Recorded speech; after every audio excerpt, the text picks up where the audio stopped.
So the next property that we're looking at in the exponential function realm is the one-to-one property. So the one-to-one property says that for a greater than 0 and a not equal to 1, a to the x is equal to a to the y if and only if x is equal to y.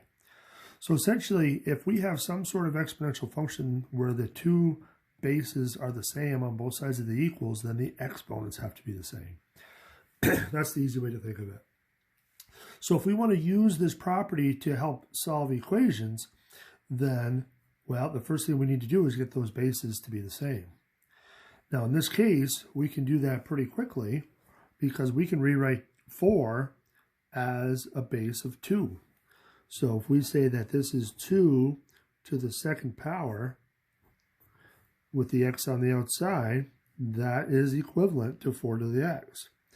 Same thing on the other side.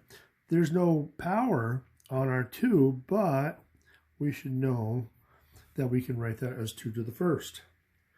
So now, properties of exponents say that if we have an expression raised to a power, we can just multiply the exponents. So this is going to break down to say 2 to the 2x power equals 2 to the first. So now, by the one-to-one property, we can conclude that 2x must equal 1. The exponents have to be the same. And so this is a quick solve. Divide by 2 to get x equals 1/2. Now for the next one, we got 27 to the 4z equals 9 to the z plus 1. Well, definitely bases are not matching up. But what's the common denominator here? And that's being ironic. We're not dealing with denominators. The common piece, the common base that we can pull out of both of those is 3. So if we rewrote 27 as 3 to the third, and our 4z is outside, same thing here, we got 3 to the second, and I'm going to be a little bit careful because we got z plus 1 on the outside, so I'm going to put that in parentheses. So now if we get rid of the parentheses around the bases, we can multiply that to get 3 to the 12z power. And over here, we can get 3 to the 2 times z plus 1 power. So now we have the same base, so we can put those exponents together.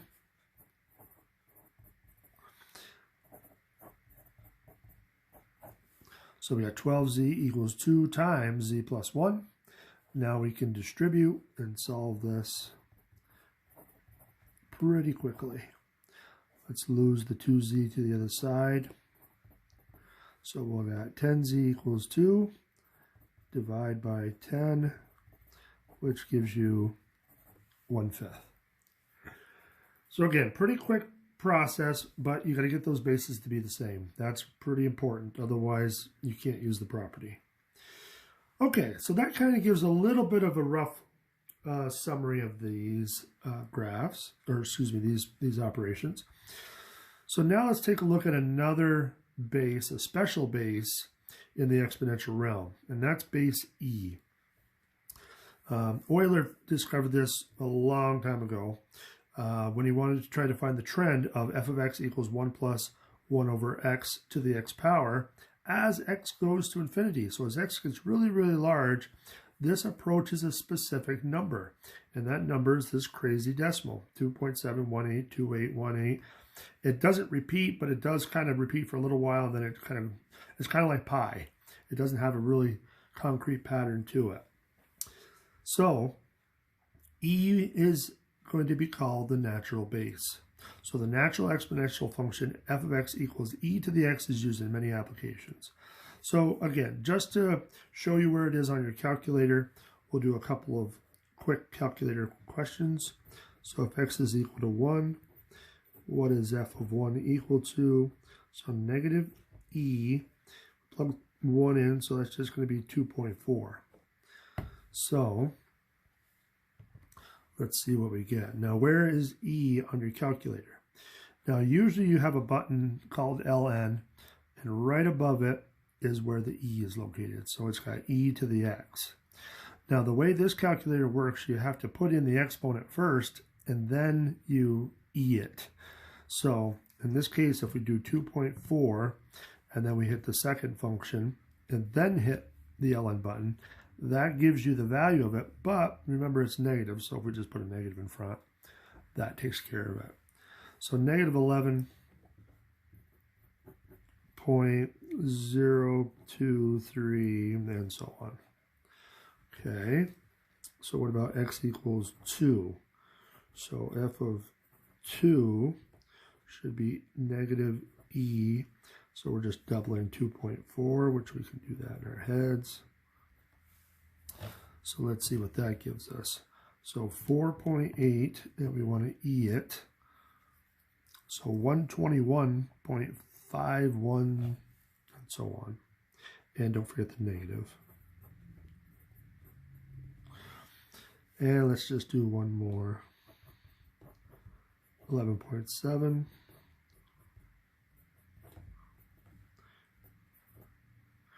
So let's see what 2.4 times 11.7 is.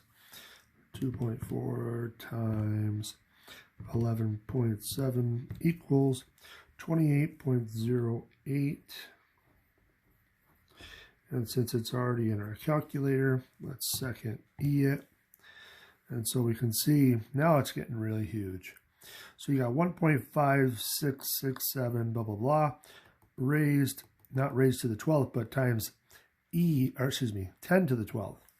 So negative 1.5667 times 10 to the 12th power. So you're getting a really huge number after at that point. So it doesn't take long to get really large.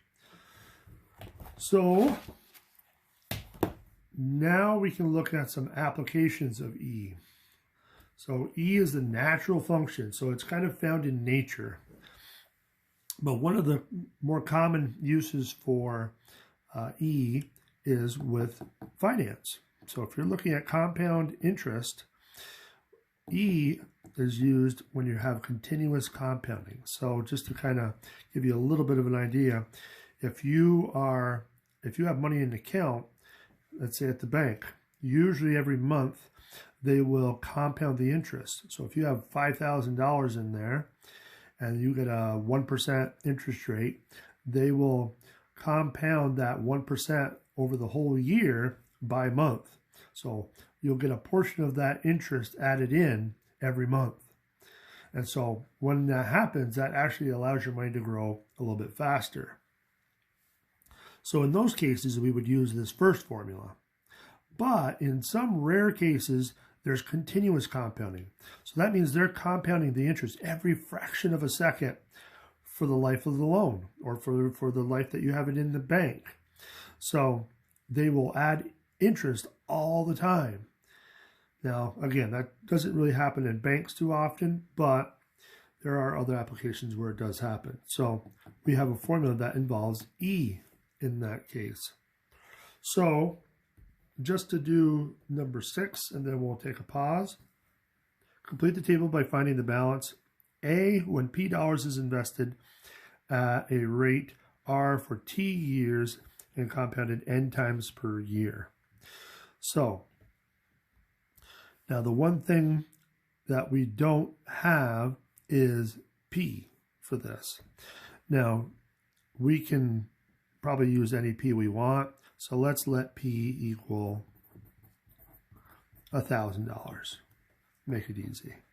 So if P is $1,000 and we invest it at a rate R for T years and compounded N times. So we're going to be using both formulas to fill in this table. So let's do the first case where N is equal to 1. So A should be equal to 1,000 times 1 plus R. Now we don't have R either. Well, let's use 5%. Okay, so if we're using 5%, so we'll put 0.05 over N, which is 1.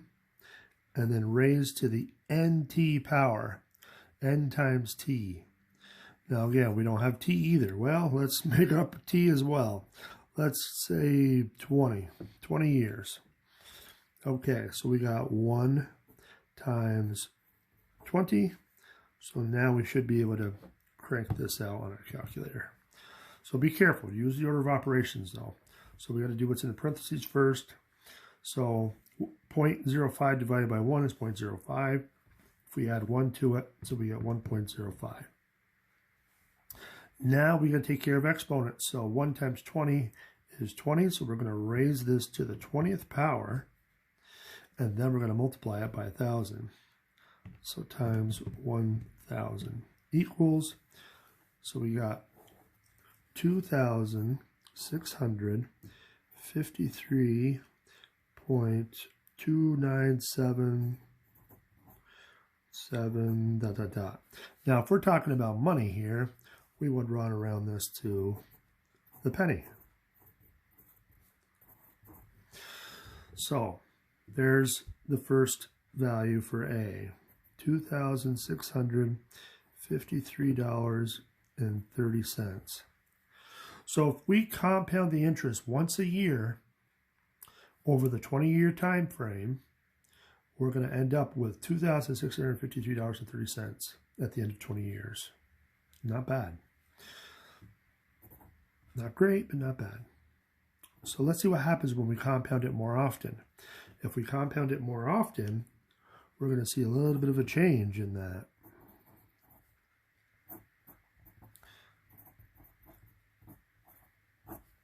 So now we got an exponent of 2 times 20. So let's see what we get. So now let's be careful with what's inside. So we got 1 plus 0.05 divided by 2. Yeah, we can do that in our head.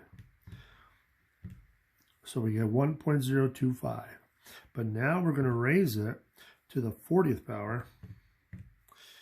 And then we're going to times it by 1,000. So now we get 2685.063, blah, blah, blah. So $2,685.06.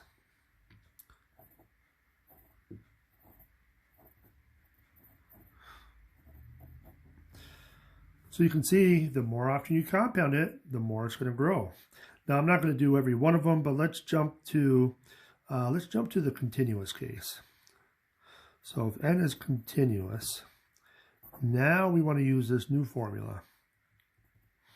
So we got 1,000 e to the RT.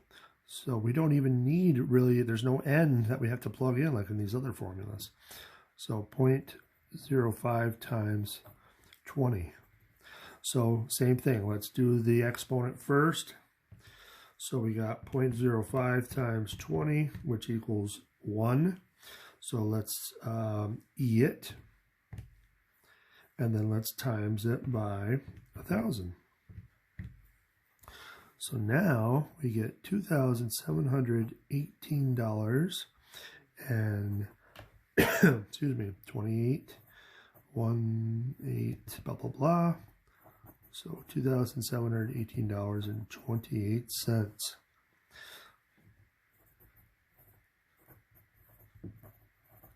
So continuous is going to obviously give you the most money when you're compounding, but you definitely see some increase as you increase the number of compoundings. Like I said, banks are usually once a month. So that's going to be to your favor, but the problem is the interest rates are terrible. So anyways, so let's stop there and then we'll do some more of these problems.